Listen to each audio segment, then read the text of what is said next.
Hello everyone, my name is Advocate Sehaj and I am here to discuss mens rea.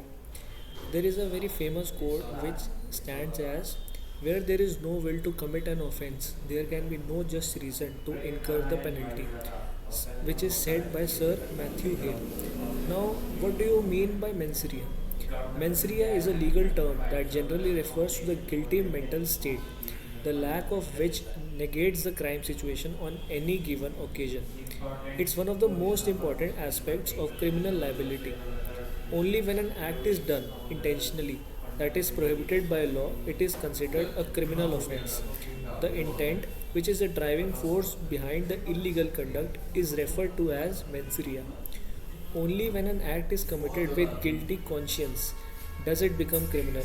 In most cases, a crime is not committed if the individual committing the act has an innocent mind.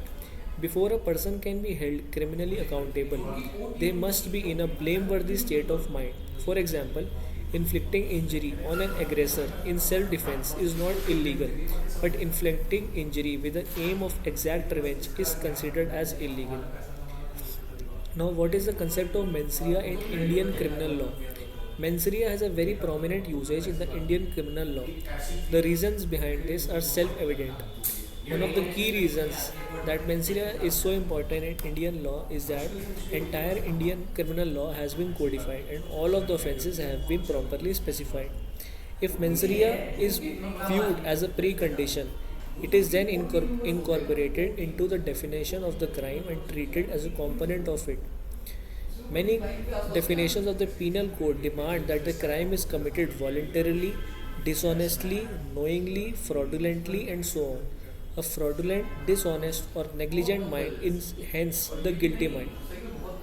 That is why mens rea is considered to be really very important.